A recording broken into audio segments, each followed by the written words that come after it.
नमस्कार। आप पढ़ रहे हैं बेटा हिंदी साहित्य का इतिहास, जिसमें छायावादी काल आपने पढ़ लिया और अब आप पढ़ेंगे प्रगतिवाद। देखिए बेटा, प्रगतिवाद क्या है अपन ज़्यादा डीपली नहीं पढ़ेंगे।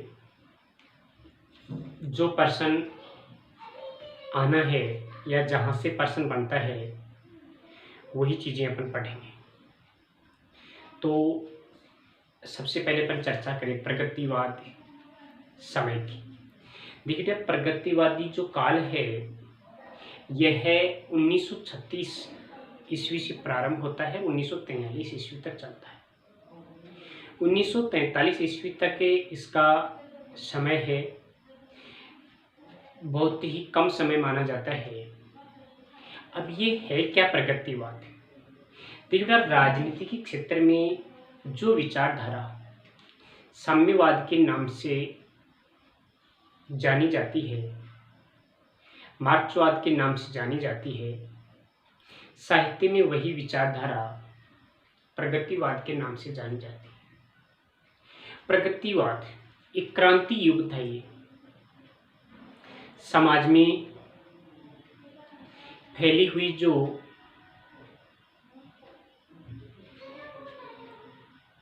धारणाएं थी, शोषण की नीति थी, उन सबका यहाँ खात्मा होता है। उनके विरुद्ध क्रांति लाने का प्रयास किया जाता है।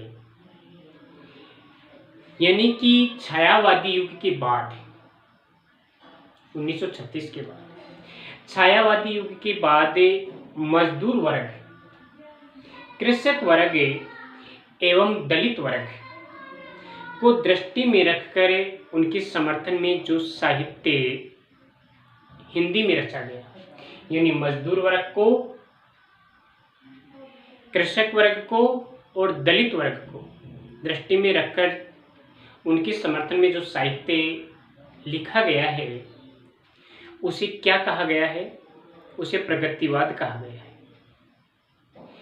अब यहाँ क्या है कि प्रगतिवाद का थोड़ा सा के जो बैकग्राउंड है, प्रगतिवाद का जो इतिहास है वो क्या है। देखिए बेटा, प्रगतिवाद जो साहित्य में आया है वह सर्वप्रथम फ्रांसीसी विद्वान हेनरी बारबूज के द्वारा विश्व स्तर पर प्रगतिशील लेखकों को एक मंच पर लाने का प्रयास किया गया था। यानी ऐसे जो क्रांतिकारी कवि थे, उन क्रांतिकारी कवियों को एक मंच पर ला करके उनकी जो कविताएं थी उनको प्रकट करने के लिए जो काव्य रचा गया, उनको एक मंच पर लाने का प्रयास से फ्रांसीसी विद्वान हेनरी बारबूज के द्वारा किया गया था। इनके प्रयासों से 1935 ईस्वी में फ्रांस में E.M. फॉरेस्टर की अध्यक्षता में प्रोग्रेसिव राइटर्स एसोसिएशन नामक अंतर्राष्ट्रीय संस्था का प्रथम अधिवेशन हुआ था, जिसके द्वारा यह कार्य किया गया। इसका अनुकरण करके उस समय भारत के भी दो विद्वान जो लंदन में रह रहे थे, सज्जाद जहीर और मुल्क राज आनंद के द्वारा भारतीय प्रगतिशील लेखक संघ की स्थापना की गई थी। अब यहाँ बात यह है कि भारतीय प्रगतिशील लेखक संघ की स्थापना कहाँ की गई थी? लंदन में। कब की गई थी? 1935 में। किसके द्वारा की गई थी? हेनरी बारबूज के मार्गदर्शन पर सज्जाद जहीर और मुल्क राज आनंद के द्वारा। भारतीय प्रगतिशील लेखक संघ का सर्वप्रथम अधिवेशन 1936 ईस्वी में मुंशी प्रेमचंद जी की अध्यक्षता में लखनऊ में हुआ था। मुंशी प्रेमचंद जी ने भी अपनी रचनाओं में मजदूर वर्ग, शोषित वर्ग की आवाज को उठाने का प्रयास किया है। इसके बाद में इस अधिवेशन की उपस्थिति में जो विद्वान थे उन्होंने जो विचार हिंदी साहित्य में दिया उसे ही प्रगतिवाद के नाम से पुकारा गया है। प्रारंभ में यह जो काव्य धारा थी, इस काव्य धारा को प्रगतिशील काव्य धारा, इस काव्य धारा को प्रगतिशील काव्य धारा के नाम से पुकारा जाता है। सर्वप्रथम 1942 ईस्वी में 1942 ईस्वी में गजानन माधव मुक्तिबोध के द्वारा रचित जो एक लेख है प्रगतिवाद एक दृष्टि, आगामी कल नामक पत्र में प्रकाशित हुआ। उसके बाद प्रगतिवाद के नाम से जाना जाने लगा। तो यानी 1942 तक तो इसे प्रगतिशील लेखक संघ कहा गया था, लेकिन 1942 ईस्वी के बाद में इसे प्रगतिवादी कहा जाने लगा। तो ये तो था प्रगतिवाद का सामान्य परिचय। तो आप लिखिए बेटा, हेडिंग डालिए प्रगतिवादी काल। प्रगतिवाद काल। देखिए बेटा, प्रगतिवाद काल का जो समय है वो है 1936 ईस्वी से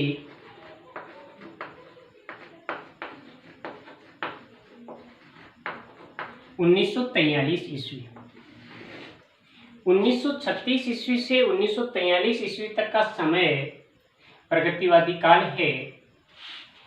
अब यहाँ क्या है कि राजनीति के क्षेत्र में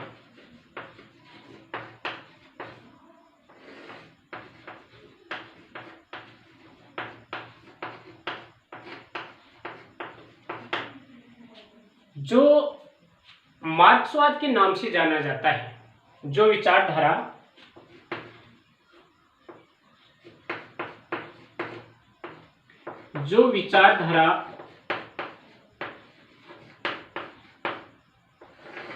साम्यवाद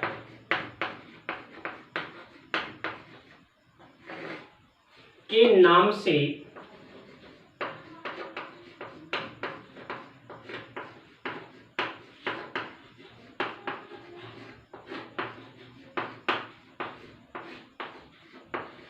जानी जाती है, वही विचारधारा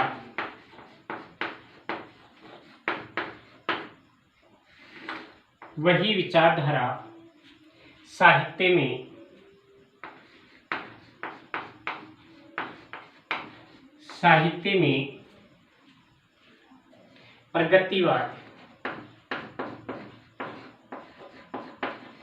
प्रगतिवाद के नाम से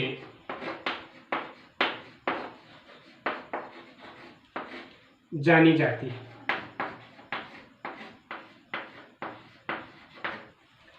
यानी साम्यवादी विचारधारा को ही साहित्य में प्रगतिवादी विचारधारा कहा जाता है। यानी छायावादी युग के बाद सामान्यतया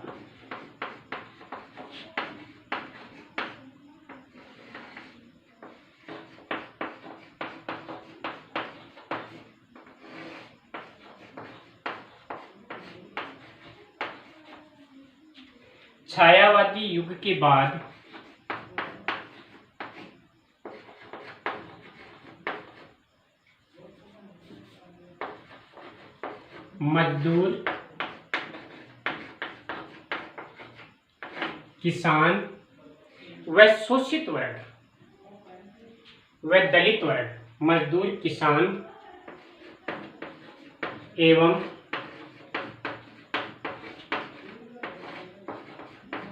दलित वर्ग को दृष्टि में रखकर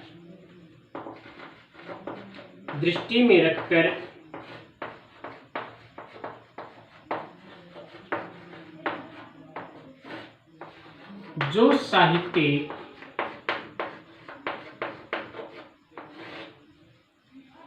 साहित्य रचा गया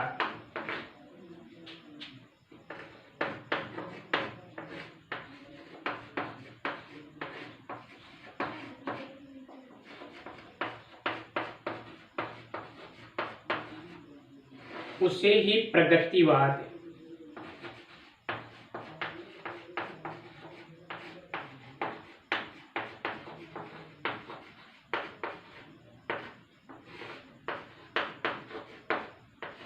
के नाम से पुकारा गया है। यानी जो साहित्य छायावादी युग के बाद दलित वर्ग, मजदूर वर्ग, किसान वर्ग को ध्यान में रख के लिखा गया है, रचा गया है, उसे ही क्या कहा गया है? छायावाद के बाद जो साहित्य लिखा गया उसे प्रगतिवाद कहा। अब यहाँ जो चीजें मैंने आपको अभी बताई उनको लिखने की कोई आवश्यकता नहीं है, वो लिखिए। अब आगे लिखिए, प्रारंभ में इस काव्य धारा को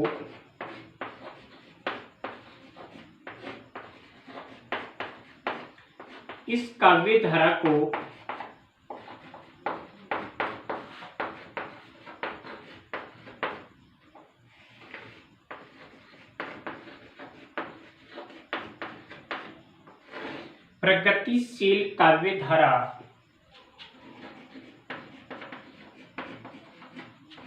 के नाम से जाना जाता था।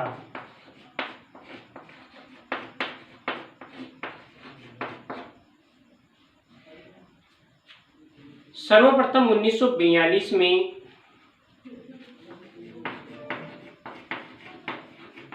सर्वप्रथम 1942 ईस्वी में गजानंद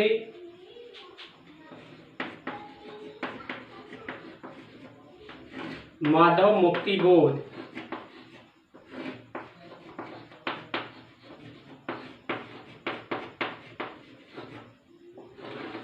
के एक लेख जिसका नाम था प्रगतिवाद एक दृष्टि, प्रगतिवाद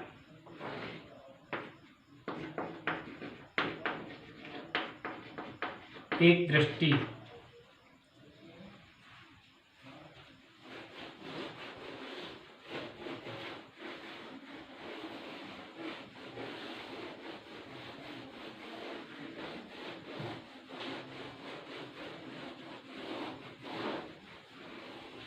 प्रगतिवाद एक दृष्टि के बाद इसे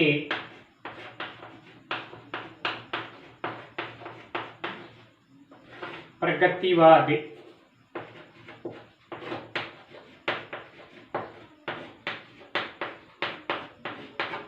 कहा जाने लगा। के बाद इसे क्या कहा जाने लगा है? प्रगतिवाद कहा जाने लगा है।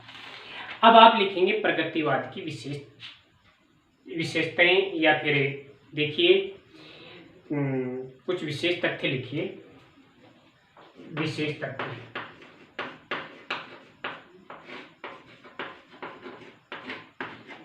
क्या है इसमें कि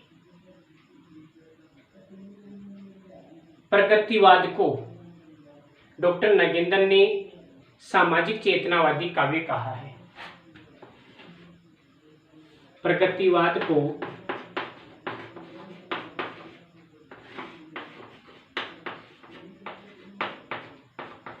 डॉक्टर नगेंद्र ने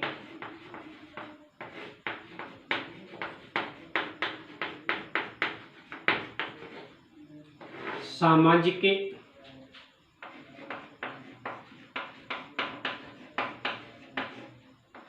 चेतनावादी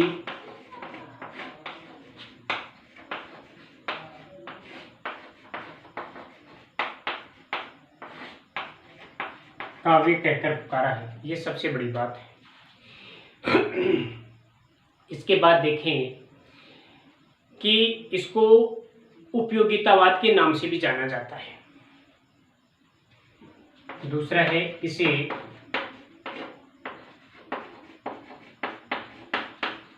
उपयोगितावाद के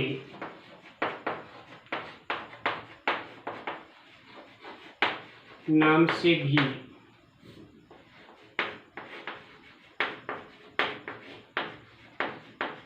जाना जाता है।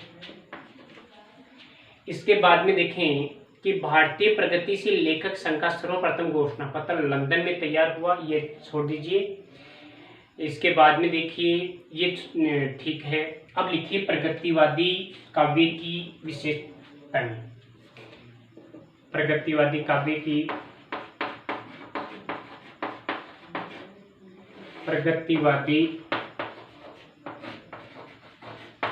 की प्रमुख विशेषताएं।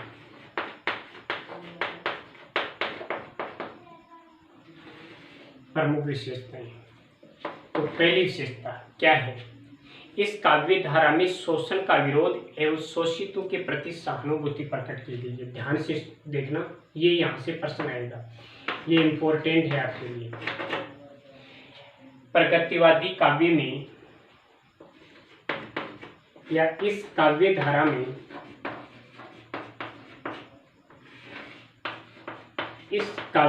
में शोषण का विरोध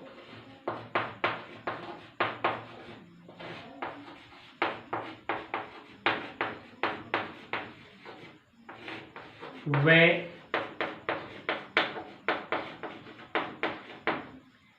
शोषितों के प्रति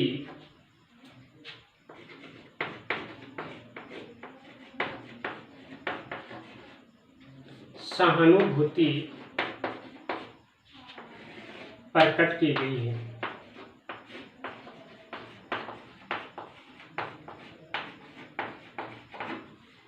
सहानुभूति प्रकट की गई है। इस काव्य धारा में साम्यवाद या मार्क्सवाद का समर्थन किया गया है।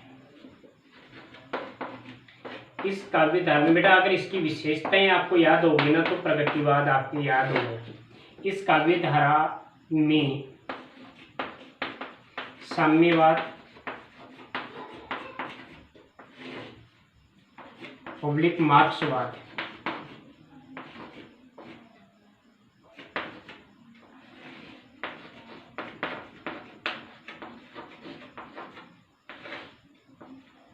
समर्थन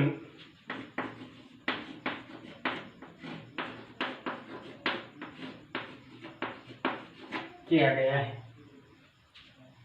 साम्यवाद यानी मार्क्सवाद का समर्थन किया गया है।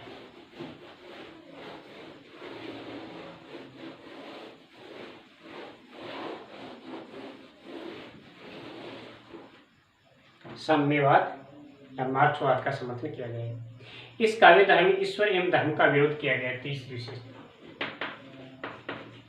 इस काव्य धारा में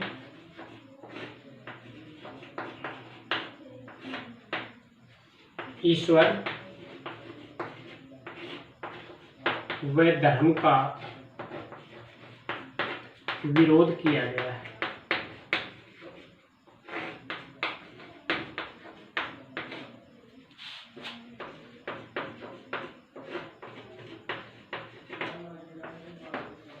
धर्म का विरोध किया गया है।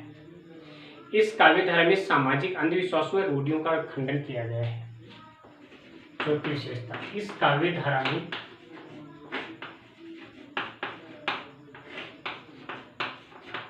सामाजिक अंधविश्वासों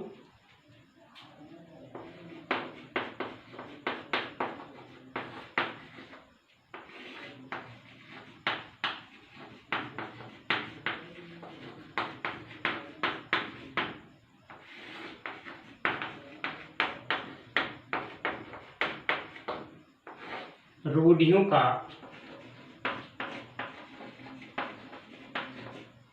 खंडन किया गया है।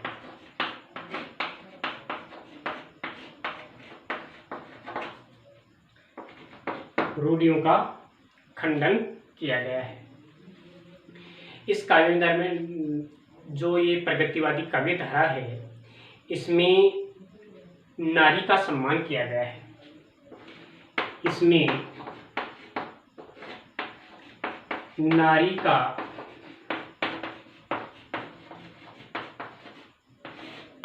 सम्मान किया गया है।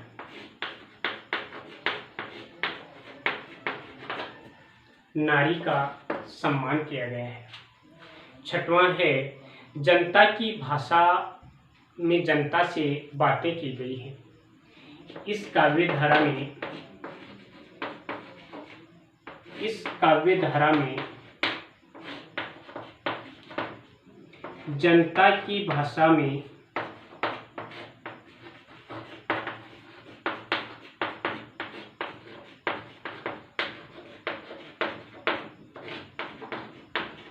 जनता से बातें की गई हैं। तो ये बेटा छायावाद प्रगतिवाद की प्रमुख विशेषताएं थी।